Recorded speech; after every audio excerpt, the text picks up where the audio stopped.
just make somebody sedated. Would you agree? You're sedated. You don't really have much emotions. You are numb with like the Sky and this documentary that I have watched. It's Numb, a documentary by Phil Lawrence. He tries to get off the antidepressant Paxil, which he started taking 10 years before because he had anxiety, an emotion that everybody feels. So why would they give him this medication where he can't even tell his kids he loves them anymore with having the emotion because he's just numb? Another great documentary that I highly recommend you guys to watch is The Making a Killing. It shows all the horrors of psychiatry and how you could go into an appointment and they'll give you medication the first time you're there. They won't even really talk to you. They're like, yeah, here's the medication. They write it up. There's so much money made. The FDA is paid by the Congress to hurry up and put these drugs out before they're even proven that they're not safe. And the thing is, a lot of these new drugs, if you get prescribed a new drug, you're often pretty much part of its research. They haven't put enough research into it to know what all the side effects and exactly what it does. It might have one positive effect for your issue, so they'll throw it out in the market, completely disregarding what else it could potentially do, good or bad. Well, guys, you just actually made me think of a really good topic and like a pretty much something that goes along with what you just said there, Rich. How about that thing that goes around the whole world and also in Evansville called the Cole-Vance Study of Life? People are brought in, tested on medication, and they're paid for it. How the hell do we know what's being put in our bodies? I know somebody who got paid $3,000 over the course of the summer to take all these random pills. He said he had nightmares afterwards and had a whole lot of trouble dealing with it afterwards. These drugs, we are the clinical trial. The public, if it's only been out for a year or two, they have no clue how it's going to affect you in the long run. With the liver, your liver's torn up. It's about as bad as drinking alcohol every single day. Yeah. Plus, even a lot of the old drugs we still have are pretty dangerous. Like, I know, for example, my mom used to get Flexeril as muscle relaxers, and I actually had to look those up one day and find out that they're horrible for your kidneys and all sorts of just negative side effects. And I'm like, and this drug's been around for like 40, 50 years, and they still haven't fixed that problem? They're just selling it to fix minor symptoms, completely disregarding the negative effects that it has on the body. There actually is no such thing as side effects. These side effects are actually the effects that they had added, because let's face it, when you were a kid, if a medicine didn't taste horrible, it must not have been working. If it tastes bad, it must have been working. So if you're taking something and you're not feeling anything good or bad, you must think it's not working. They add these, and it's basically the placebo effect. If you think it's helping you, it could be helping you. But overall, if you're taking an antidepressant, are you actually feeling better, or are you kind of just there? If somebody were to replace your pill with a placebo, would you notice? They would not notice the difference. Just in the fact that when like Prozac isn't working anymore and not selling as much, they'll take the same pill, give it a different color capsule and a different name, and they'll sell it, and you're going to buy it. More information on that is in this book, Antidepressants. It tells you all about the good and bad and ugly of antidepressants. So I'd highly recommend looking at that. Yes, I would agree that they are harmful. Is it to control us? I don't know. But there's absolutely no science in psychiatry. Well, I mean, they could possibly control us with a lot of the drugs they sell, painkillers, things like Xanax and Klonopins. I mean, people really just, do fucking nothing for hours and zone out, staring at the wall. I can't tell you how many times I've seen people just sit there on the prescription of Xanax, just sit in their living room all fucking day in, day out, because they don't have the energy to do anything else on that medication. But when they're not on that medication, they have horrible anxiety problems. Way worse than what they used to have, because now they have a horrible dependency to this drug and they can't even function appropriately without it. So now they have to keep buying this drug just to live as a normal fucking person. On the Klonopin, is there also a side effect where you are kleptomaniac? You forget off the, you get forgetful and you go and do stupid shit and well, personal experience, I've taken Klonopin before, and it was the only time I've ever truly blacked out because I was drinking, and that's why I don't ever fuck with those things again, because that was a horrible experience, horribly sick, but yes, Klonopins will make you forget stuff. Now, I think we all have to admit that with these drugs, it all brings in money. Marketing controls the world of psychiatric drugs, and there is over $80 billion made every single year on these drugs. Now the main target, you get more money as a reward if you get them on children. They want these people addicted from the start, and they give you a medication. The side effects are horrible, so they give you another medication to offset it. Read this book, Childhood Under Siege by Joel Bakken, and you will learn that they are trying to start real early in your life and just keep you drugged throughout. And one good point about that is just how often they prescribe children Ritalin and Adderall, Without any proof that Vyvanse, they have any ADHD at all. any other sort of amphetamine. And yeah, because the kid will come in, because the parents will say, this kid has a hard time studying, he's not doing good in his homework. But they're kids. It's like, exactly. Kids have a very active mind. It's hard to make them sit down and focus for an extended period of time. So what do? You go pump them on some drugs. Yeah. Seems like the best first response for your kid not focusing too well. Just give them chemicals. Yeah, they don't even know what all it can do to you in the long run. Along with other drugs, I mean, psychiatric drugs are way more worse than, marijuana. I'm not always the marijuana advocate, but if you had to choose a drug that isn't harmful compared to other ones, I would say marijuana would have to be the least harmful. Actually, when it comes to ingesting marijuana, there's something known as cannabidiol, CBD, and that actually has a cancer antagonist effect. It can make certain cells that become cancerous perform autophagy on themselves and actually deplete the cancer. So cannabis, in general, it might be one of the actual only real medicines we have, in my opinion. Let's get into talking of the anabolic steroids. What it does to the human body. I remember back in 2007. I'm pretty sure you guys know about him. The professional wrestler Chris Benoit. He was using anabolic steroids given to him by the World Wrestling Entertainment Corporation. He took them for a very long time, and one day he didn't show up to work. Well, what Christopher Benoit did was he took the anabolic steroids for so long that his brain was just so destroyed that he wound up having withdrawals from them, and he committed murder-suicide. He killed himself, his wife, and his son.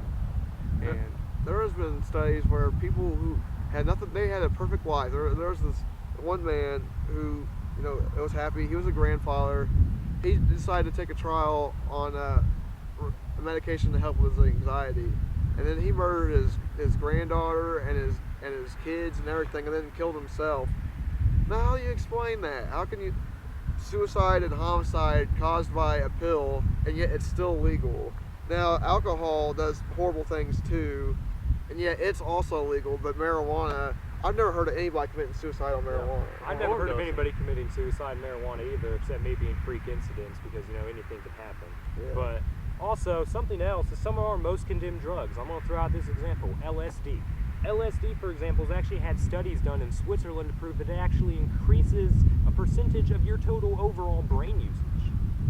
And yet again, nobody has strictly died off of LSD dosage alone. They've had other effects such as panic attacks and whatnot because they mentally can't handle the drug, but that's a completely different conversation here. Now, you could say LSD, well, what if they could be hallucinating something, or what if they're just seeing something that we are too blind to see in our own state? A lot of people say it opens up a form of perception that you don't usually have access to. Some people believe that's what that minor percentage of your brain is. Yes. I personally like to believe it's something that allows you to think outside of the box, per se. Think outside the ideas that you usually follow your day-by-day life by. I think that other countries who decriminalize drugs have fewer problems with drugs than the United States. The United States is throwing people in for smoking a joint. These people that are doing cocaine and stuff in other countries, there's less problems. They get thrown in rehab. So, okay, you have a problem, we'll fix it. Now we're paying tax dollars for these people just because they were trying to have a good time. We're wasting too much money on the war with drugs. We should really focus on the war on control of us. Yeah, really, if we're going to spend money to do something about drugs, we need to spend money to get people off of drugs. We need to spend money on effective rehab programs and just effective remedies to the problem, not just putting them in an incarceration system that costs millions of fucking dollars a year and honestly serves them no good in the end. Well, you gotta admit, you do never see a commercial saying,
also be getting more vitamins. I mean, like a lot of kids are playing video games all day and they're not going out in the sun. They're not getting enough of their vitamin D from the sun, which makes you happier.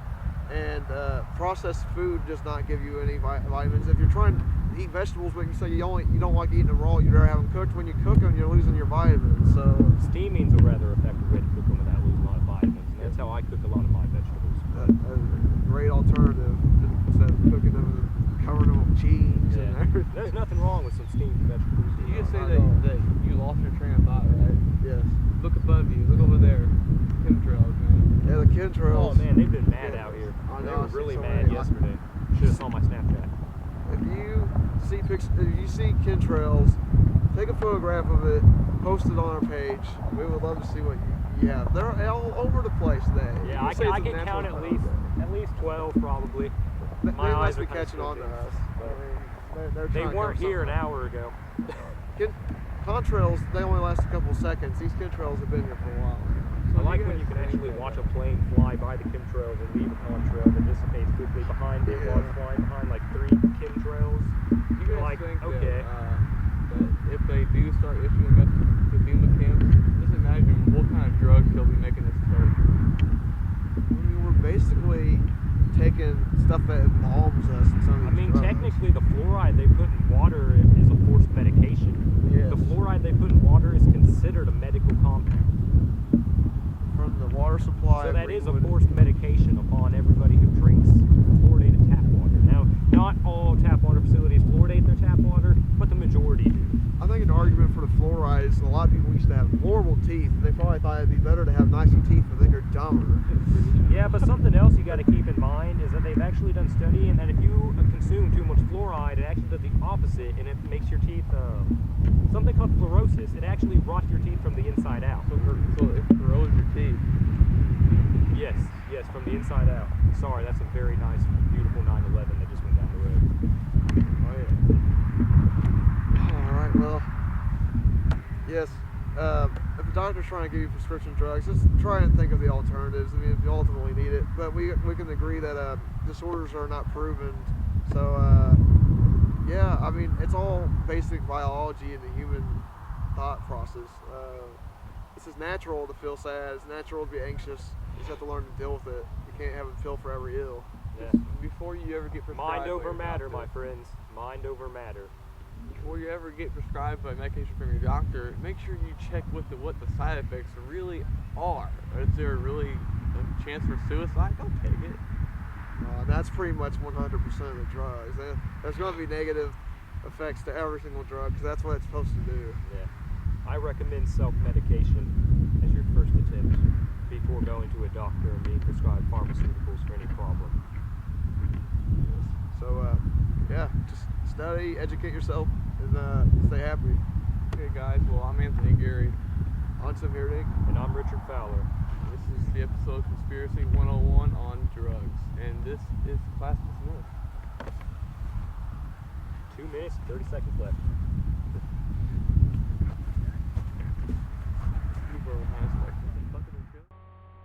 Back in the day, people who were deemed mentally ill were placed in mental hospitals, where they often spent the rest of their lives.